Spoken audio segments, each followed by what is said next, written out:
வணக்கம் மக்களே! நம்ம கார்த்திக் கதையில ஜூன் 14 என்ன நடக்க போகுது அப்படிங்கிறத பத்தி தாங்க இந்த வீடியோல இப்ப நம்ம பார்க்க போறோம்.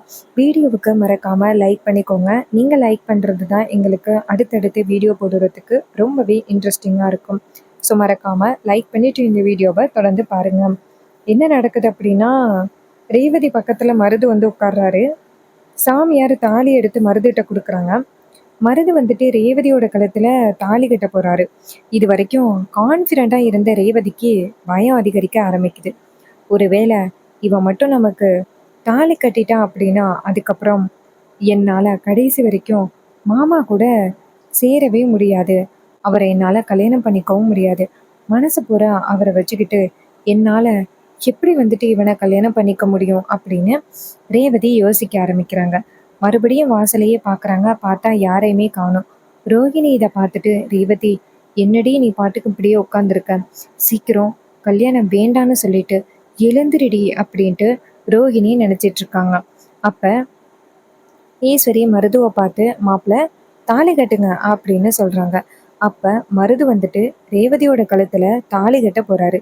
அப்ப டக்குன்னு ரேவதி தாலிய தடுத்துட்டு எந்திரிக்கிறாங்க. இத பார்த்துட்டு ஈஸ்வரி ஷாக் ஆகுறாங்க. "ரேவதி, என்ன பண்ற?" அப்படின்னு ஈஸ்வரி கேக்குறாங்க. அப்போ ரேவதி சொல்றாங்க, "அம்மா, என்னை மன்னிச்சிடுங்கம்மா. எனக்கு இந்த கல்யாணத்துல விருப்பம் இல்லம்மா. நீங்க என்னை கட்டாயப்படுத்திட்டீங்க, மிரட்டுனீங்க அப்படிங்கிறதுக்காக தான் நான் இந்த கல்யாணத்துக்கு இவரை ஒத்துக்கிட்டேன், இவரை கல்யாணம் பண்ணிக்கிறேன் அப்படின்னு. ஆனா என்னோட எதிர்காலம் எல்லாமே இவர்தான் அப்படின்னு யோசிக்கும் பொழுது, இவர் எனக்கு பொருத்தமானவர் இல்லை அப்படின்னு தான் என் மனசு சொல்லுது. அம்மா, தயவு செஞ்சு சொல்றது கேளுங்க. எனக்கு இந்த கல்யாணம் வேண்டாம்மா. இந்த கல்யாணத்தை நிப்பாட்டுங்கம்மா. இவரு பொருத்தமானவரே கிடையாது. உதவின்னு தேடி வர்றவங்களுக்கு உதவி செய்ய மாட்டாரு. அவங்கள கஷ்டப்படுத்துவாரு. ஆனா கார்த்தி மாமா உதவி செய்யணும் அப்படின்னு நினைச்சாலே அவங்களுக்கு வந்துட்டு அவ்வளோ உதவி பண்றவரு. அவருக்கும் இவனுக்கும் ஈடே ஆகாதும்மா. அம்மா, தயவு செஞ்சு சொல்றது கேளுங்க. எவனோ ஒருத்தனுக்கு என்னை கல்யாணம் பண்ணி வைக்கிறதுக்கு இது மாதிரி அத்தை பையனை எனக்கு கல்யாணம் பண்ணி வைக்கலாம்லம்மா அப்படின்னு கேக்குறாங்க.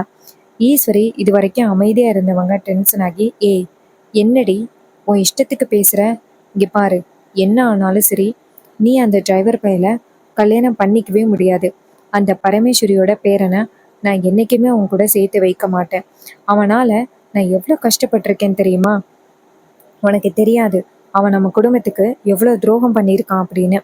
ரேவதி கேக்குறாங்க, "அம்மா, அவரு அவ்வளோ துரோகம் பண்ணியிருக்காரு அப்படின்னு சொல்றியே, அப்படி அவரு நம்ம குடும்பத்துக்கு எதிரா என்னதாம்மா பண்ணாரு?" அப்படின்னு கேக்குறாங்க. அப்போ ஈஸ்வரிக்கு எதுவுமே சொல்ல முடியல.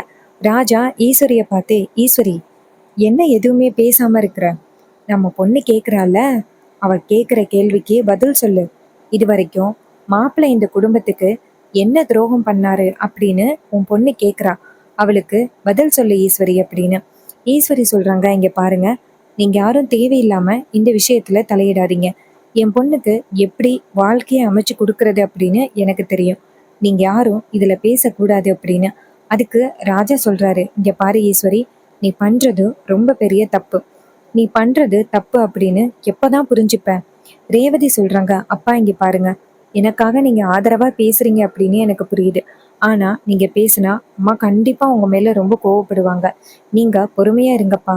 நான் அம்மா கிட்ட கேட்டுக்கிறேன்" அப்படின்னு நேரா ஈஸ்வரிய பார்த்து, "அம்மா, அப்படி அவரு என்னதாம்மா உனக்கு துரோகம் பண்ணாரு? 30 வருஷத்துக்கு முன்னாடி சிவகாமி பாட்டி எதனால இறந்தாங்க அப்படின்னு இன்னுமே உனக்கு தெரியாது. ஆனா பாட்டி தான் காரணம் அப்படின்னு நீ பாட்டி மேல அவ்வளோ கோவப்படுற. பாட்டி மேல கோவப்பட்டாலும் சரி, அவங்க ஒரு பக்கம் தப்பு பண்ணாங்க. ஏன்னா பாட்டி மேல அவ்வளோ பெரிய பழி போட்டாங்க அப்படின்னே வச்சுக்கலாம். ஆனா அப்பாவோட தங்கச்சி பையன் என்ன பண்ணாங்க உன்னைய? அவரு ரொம்ப நல்லவரா இருக்காரு. இந்த ஊர் மக்களுக்கு நிறையவே வந்து நல்லது பண்ணிக்கிட்டு இருக்காரு. அவரால ஊர் மக்கள் நிறைய பேரு நன்மை பெற்றிருக்காங்க. அது எல்லாத்தையுமே விட்டுட்டு நீ இப்படி கோவப்படுறது கொஞ்சம் கூட நியாயமே இல்லம்மா. ஒரு நிமிஷம் நல்லா யோசிச்சு பாரு. அவர் மாதிரி ஒரு மருமகன் கிடைக்கிறதுக்கு நீ ரொம்ப கொடுத்து வச்சிருக்கணும். இந்த வீட்டுக்கு நிறைய நல்லது பண்ணுவாரு. நமக்கும் நிறைய நல்லது பண்ணுவாருமா. அம்மா, ப்ளீஸ்மா, கார்த்தி மாமாவை எனக்கு கல்யாணம் பண்ணி வைமா. நீ போய் தாத்தா கிட்ட பேசின அப்படின்னா கண்டிப்பா தாத்தா வந்துட்டு இந்த கல்யாணத்துக்கு ஒத்துப்பாரு.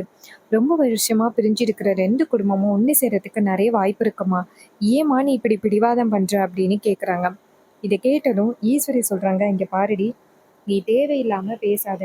அவனை எனக்கு சுத்தமாக கண்டாலே பிடிக்கவே இல்லை. அவனை பற்றி நீ திரும்ப திரும்ப பேசி அவனுக்கு நீ சப்போர்ட் பண்ணலாம் அப்படின்னு நினச்சிக்கிட்டு இருக்க. என்ன ஆனாலும் சரி, நான் கண்டிப்பாக அவனை இந்த வீட்டுக்கு மருமகனாக ஏற்றுக்கவே மாட்டேன். நான் நினச்ச மாதிரி இந்த மருது தான் உன் கழுத்தில் தாலி கட்டுவான் அப்படின்னு நேராக அது மருதுவை பார்த்து, இங்கே பாருங்க, இங்கே தாலியை கட்டுங்க அப்படின்னு சொல்ல, ரேவதி டக்குன்னு மருது கையில் வச்சிருக்கிற தாலியை பிடுங்கி தூக்கி வீசுறாங்க. அம்மா, இவர் மட்டும் என் கழுத்தில் தாலி கட்டினாரு அப்படின்னா அவ்வளோதான். இவருக்கும் இந்த குடும்பத்துக்கும் எந்த வித சம்மந்தமும் இல்லை. இவரை நீ எனக்கு கல்யாணம் பண்ணி வச்ச அப்படின்னா இந்த குடும்பத்தில் என்ன நல்லது நடக்க போகுது, கொஞ்சம் யோசிச்சு பாரு அப்படின்னு சொல்லிட்டு பேசுகிறாங்க. இதை கேட்டதும் ஈஸ்வரி செம்ம டென்ஷன் ஆகுறாங்க. ராஜா ஈஸ்வரியை பார்த்து, இங்கே பாரு, உன் பொண்ணே இந்த கல்யாணம் வேண்டாம், கார்த்தி மாமாவை எனக்கு கல்யாணம் பண்ணி வை அப்படின்னு அத்தனை பேருக்கு முன்னாடி சொல்கிறா. அப்பயும் நீ இப்படி பிடிவாதமாக இருக்கிறது ஒரு வகையிலையும் நியாயமே இல்லை ஈஸ்வரி. சொல்கிறது கேளு. உன் பொண்ணுக்கு என் தங்கச்சி பையனை தான் பிடிச்சிருக்கு. அவனை கல்யாணம் பண்ணி வைக்கிறதுக்கான வழியை பாரு. அதை விட்டுட்டு நீ இப்படி பண்ணுறது ரொம்பவே தப்பு ஈஸ்வரி அப்படின்னு பேசுகிறாங்க. அதுக்கு ஈஸ்வரி சொல்கிறாங்க, இங்கே பாருங்க, நான் எடுத்த முடிவு ஃபைனல் முடிவு. இந்த மருதுவை தான் கல்யாணம் பண்ணணும். இங்கே பாருடி, இன்னைக்கு வேணும்னா நீ இந்த கல்யாணத்தை ஒத்துக்கிடாமல் இருந்திருக்கலாம். ஆனால் நாளைக்கு நடக்க போகிற அந்த கல்யாணத்தை நீ முடியாதுன்னு சொல்லவே முடியாது. நாளைக்கு உனக்கும் மருதுவுக்கும் நடக்க போகிற கல்யாணம் உறுதி அப்படின்னு சொல்லிட்டு ஈஸ்வரி அந்த இடத்துலேருந்து கிளம்பி போகிறாங்க. இதை பார்த்துட்டு ரொம்பவே ஷாக் ஆகுறாங்க ரேவதி. அம்மா ஏன் இப்படி கோவப்படுறாங்க அப்படின்ட்டு. ராஜா ரேவதி கிட்ட வந்துட்டு, அம்மாடி, உனக்கு மாப்பிள்ளையை தானே பிடிச்சிருக்கு, அவரை கல்யாணம் பண்ணிக்கணும் அப்படின்னு தானே நினைக்கிற. உங்கள் 2 பேருமே ஒன்று சேர்த்து வைக்க வேண்டியது இந்த அப்பாவோட பொறுப்பு. நீ கவலைப்படாத. நாளைக்கு ஈஸ்வரி உன்னை அந்த மருதுக்கு கல்யாணம் பண்ணி வைக்கிறதா சொல்கிறாள், அப்படியெல்லாம் எதுவும் நடக்காது, நான் பார்த்துக்கிறேன் அப்படின்னு சொல்ல, ரேவதி சொல்கிறாங்க, அப்பா, நீங்களாவது என் மனசை புரிஞ்சுக்கிட்டீங்களே.